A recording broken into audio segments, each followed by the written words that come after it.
Oi, eu sou a professora Alceni e estou aqui para mais uma aula de matemática. Antes de iniciarmos a nossa aula de hoje, eu gostaria de deixar alguns lembretes para vocês. Primeiro, não esqueçam que vocês precisam acessar o Classroom diariamente. Entra lá, olha o que o professor escreveu no mural. Todos os dias ele deve postar alguma coisa para vocês, um recadinho, uma atividade diferente. E em seguida, faz as atividades e marca a tua presença.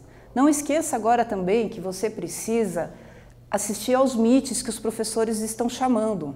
Toda semana vai ter uma aula online, ao vivo com o professor. Participem, é a maneira que vocês têm de conversar com o professor, tirar as dúvidas, ok? Então vamos ver o que nós vimos na aula passada? Progressão geométrica, fórmula do termo geral.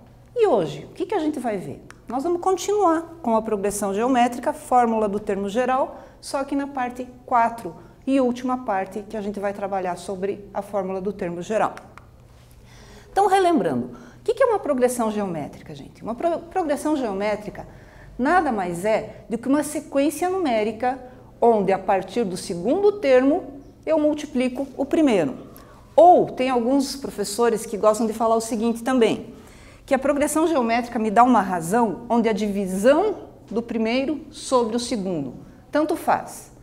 Depende do ponto de vista. Ou eu vou dividir ou eu posso multiplicar. Normalmente é chamado de multiplicação, ok? Em uma PG qualquer, cujo primeiro elemento é a 1, vocês lembram? E a razão é que, outra coisa, lembra que lá na PA a gente chamava a nossa razão de R, né? Aqui em PG a gente chama a nossa razão de Q. O termo geral AN, o enésimo termo, ou seja, qualquer termo dessa PG, é dado pela fórmula AN igual a 1, que é meu primeiro termo, vezes a razão, multiplicado pelo número de termos menos 1. A razão de uma PG é calculada pela equação Q igual a N dividido por AN menos 1. Posso dizer que seria o primeiro termo dividido perdão. Vamos fazer de novo. Posso dizer que a razão seria o meu segundo termo dividido pelo primeiro, ok? E a classificação de uma PG, como nós analisamos? Vocês já viram isso nas outras aulas. Podemos classificar em 4 categorias. Relembrando que na nossa PA nós tínhamos 3 categorias, agora aumentou uma, ok? Então vamos lá. Quais são as categorias? Crescente, decrescente, constante e alternada. Eu não vou perder mais tempo nisso, porque eu sei que vocês já viram isso nas outras aulas. Vocês já conseguem identificar quando ela é crescente, decrescente, constante e alternada. Tudo depende do quê? Só para a gente relembrar. Do primeiro termo dessa PG, ou seja, e também da sua razão Q. Então, ou seja, agora sim, ou eu tenho que analisar o primeiro termo e depois eu tenho que analisar qual é a razão para poder classificar a PG em crescente, decrescente, constante e alternada. Agora é com vocês. Já vamos começar com um exercício, ok? Vamos lá. O rendimento de uma poupança é em média 0,45 ao ano, AA ao ano. Melquisedeque aplicou na poupança uma quantia de R$3.000 por 10 anos. Considerando o problema em forma de PG, ó, tá dito para nós aqui, então já fica mais fácil, eu já sei que fórmula eu vou ter que usar.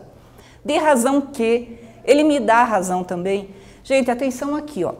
Por que 1 virou 0,045?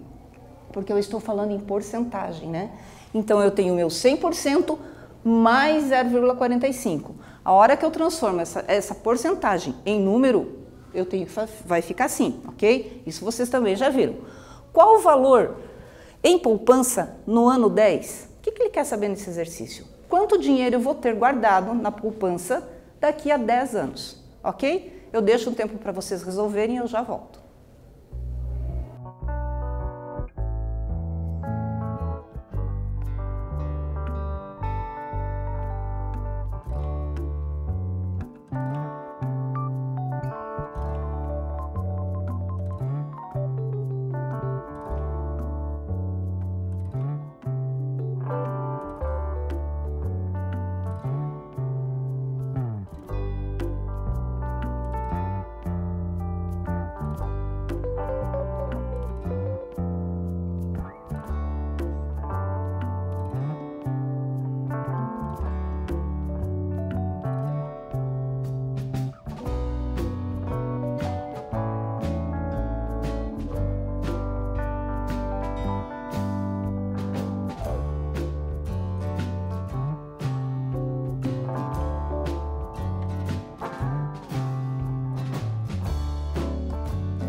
E aí, conseguiram resolver o exercício? Tava fácil? Gente, é um exercício bem importante, porque trata da nossa vida cotidiana, né? Dinheiro aplicado em poupança, se Deus quiser, todo mundo vai ter o seu um dia, né? O que a gente tem que fazer primeiro? Lembram? Ver quais são os dados que o problema me dá. Eu sempre falo isso. Viu um problema de matemática, um exercício? Pesquisa. Quais são os dados? O que o problema quer saber? E qual a condicionante que o problema, qual a condição para que eu consiga resolver aquele problema? E outra coisa, eu já resolvi algum parecido? Sim. Opa, então eu vou tentar começar a resolver por aí. Ok? Então quais são os meus dados? Quem é meu A1? 3 mil. 3 mil por quê? Foi o dinheiro que eu investi, né? O dinheiro que eu apliquei lá, que eu depositei na poupança. No ano 0. A11 é quem eu quero saber. Quanto dinheiro eu vou ter lá no final de 11. Por que 11, gente? Porque o primeiro ano eu tenho que contar como sendo o ano 0. Esse é uma das coisas que confunde na nossa PG. Então não esqueçam, o primeiro ano é o 0, depois que começo a contar os anos. Por isso que vai ficar aqui, ó, N igual a 11, porque é necessário 11 para que eu complete lá no final do período o 10º. Entenderam? É meio confuso, mas é assim que você tem que pensar. É um a mais, porque o primeiro é o 0. Quase igual a números romanos e séculos, né? Que mais? E que a minha razão ele também deu. O que eu vou fazer? Vou pegar a fórmula do termo geral da PG e vou aplicar os dados. Vejam lá. Está aqui a fórmula, a n igual a 1 vezes q elevado a n menos 1, a 11 igual a A1 vezes q elevado a 11 menos 1. Eu já poderia ter colocado os números aqui? Sim, mas eu preferi primeiro só substituir o 11 no lugar do n para que vocês consigam perceber. Conforme você vai ficando prático, você já pode pular aqui, tá? Vai direto. A 11 igual a 3.000 vezes 1,0045 elevado à 10ª potência. E agora, gente? O problema normalmente está aqui, ó. 1,0045 elevado a 10. Como é que eu resolvo isso?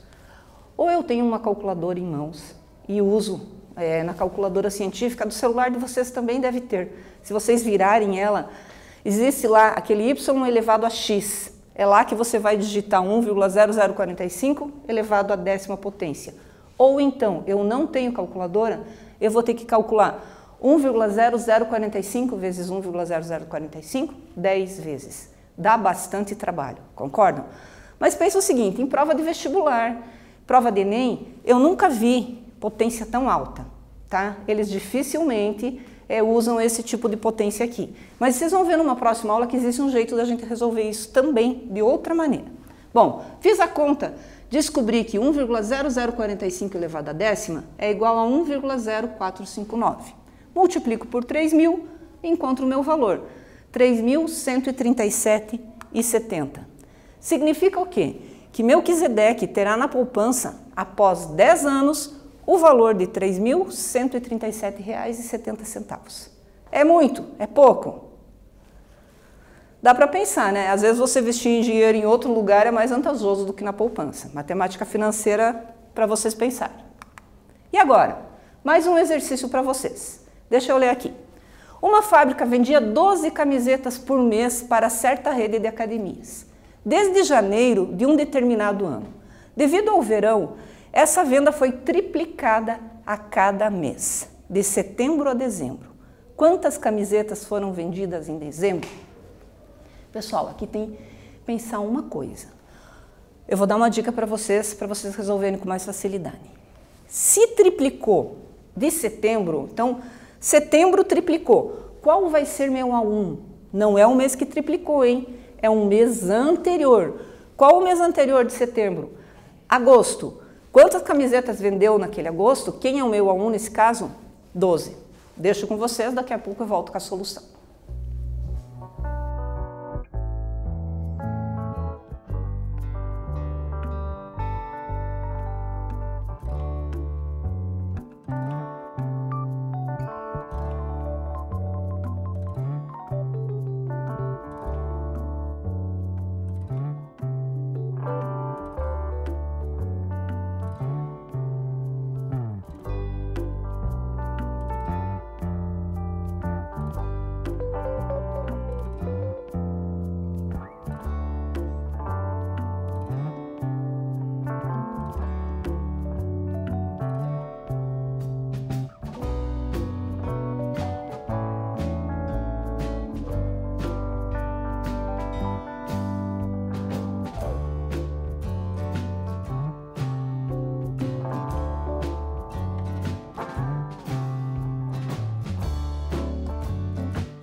E aí, esse foi mais fácil ou mais difícil? Lembra que eu dei a dica para vocês? O prof até colocou aqui no quadro. Olha aqui, se todos os meses antes de setembro eu vendia uma constante, 12 camisetas por mês. Chegou setembro, começou a esquentar, teve um movimento, o que aconteceu? Triplicou a minha quantidade de camisetas vendida. Por que é que eu tenho que começar com o meu A1 igual a 12, gente? Porque 36 já é o segundo termo, ele já foi triplicado. Então aqui que está o detalhe, ó. A1, nesse caso, vai ser 12. E o meu N? 5 meses, porque eu tenho que contar agosto. Então fica, ó, agosto, setembro, outubro, novembro e dezembro. Garanto que a maioria pensou só em 4 meses. Não. O segundo mês já estava triplicado, então ele não pode ser o meu primeiro termo, ok? De lá em diante, não tem mais dificuldade. A hora que eu entendo que eu preciso, que é necessário contabilizar o aumento antes de setembro, eu sei que a minha razão é 3, porque triplicar é 3, correto? É só aplicar na fórmula do termo geral da PA. Vamos lá? A5, que é o que eu estou procurando depois de 5 meses, é igual a A1 vezes Q elevado a 5 menos 1. A5 é igual a 12, por que 12? Porque é o meu A1, vezes 3, que é a minha razão, N menos 1 dá 4, 3 elevado à quarta. Esse aqui é o exercício mais fácil, né? Calcular 3 vezes 3 vezes 3 vezes 3 e chegar a 81 é bem tranquilo, concordam? Então foi mais fácil, desde que eu tenha entendido essa história do quinto termo, né? Do N igual a 5. 12 vezes 81 igual a 972. Portanto, foram vendidas em dezembro 972 camisetas. Gente, não é o total que vendeu de janeiro até dezembro. O que ele queria saber aqui, vamos voltar um pouquinho, quantas foram as camisetas vendidas em dezembro, triplicada a partir de setembro a dezembro, ok? Eu não vou contar os meses, janeiro, fevereiro, março, abril, porque ele não queria saber, correto? Então, resolvida mais uma, 972 camisetas. E agora, mais um exercício para vocês. Vamos ler? Em troca de uma dívida, um jovem sábio pediu ao fazendeiro que lhe entregasse mensalmente o número de grãos de arroz, correspondente à metade da quantidade de casas de um tabuleiro de xadrez, iniciando com um grão na primeira casa e dobrando a quantidade a cada nova casa do tabuleiro. Quantos grãos o fazendeiro entregou ao jovem no último mês? E agora? Entregasse mensalmente o número de grãos correspondente à quantidade de casas de um tabuleiro de xadrez. Vocês sabem quantas casas tem um tabuleiro de xadrez? O exercício não dá. Um tabuleiro de xadrez tem 64 casas. Então, eu tenho que metade de 64 são 32. E o que mais que ele quer saber? Que ele vai dobrar a casa até chegar na casa, vai dobrar a quantidade de arroz depositado até chegar na casa número 32. E agora, vocês calculam quantos grãos o fazendeiro entregou ao jovem no último mês? Eu já volto.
Então, voltamos para resolver mais um exercício. Esse nós vamos resolver juntos, pelo menos tirar os dados do problema juntos e aqui no quadro. Olhem comigo. Vamos lendo e vamos marcando quais são os dados. Lembrem, a importância de eu saber quais são os dados, a importância de saber o que é que o problema quer e a condição. Todo problema tem uma condiçãozinha. Vamos lá? Em troca de uma dívida, um jovem sábio pediu ao fazendeiro que lhe entregasse mensalmente, então, uma vez por mês, o número de grãos de arroz correspondente à metade da quantidade de casas de um tabuleiro de xadrez. Nós vimos lá, ou vocês devem conhecer até da aula de educação física, né? Que um tabuleiro de xadrez tem o quê? Tem 64 casinhas. Ele é 8 por 8. Portanto, se é a metade, o meu N vai ser igual ao quê? 64 divididos por 2, 32. Descobri o valor do meu N. 32 é o número de casas.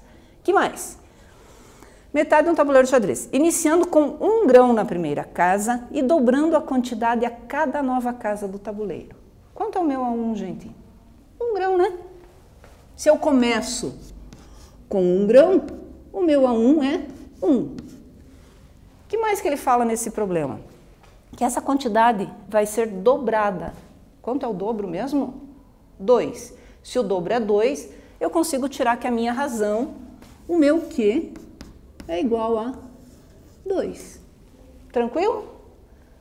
Qual a condição? Ou o que é que eu quero saber? Eu quero saber quantos grãos o fazendeiro entregou no último mês. Qual foi o último mês? Quando atingiu as 32 casas do tabuleiro de xadrez. Portanto, a minha questão aqui é a 32 igual a o que eu quero saber. E agora? Bom, agora a gente vai usar a fórmula do termo geral e vamos colocar os dados dentro dela. Vamos lá? A N, a 32, igual a, quanto vale meu A1 mesmo? Olha lá, 1, vezes, quem? Q. Quanto é Q? É a minha razão. 2, elevado a quanto? Elevado a N, que eu cheguei aqui, 32 menos 1. E agora? Agora a gente vem na questão. Eu vou precisar de uma calculadora. Essa conta, eu posso fazer? Posso, mas vai levar muito tempo, né, gente? E a calculadora está aí para facilitar a nossa vida. Quando eu faço essa conta, olha quantos grãos de arroz deu. 2.147.483.648. Portanto, eu vou ter que multiplicar por 1, vai continuar o mesmo valor.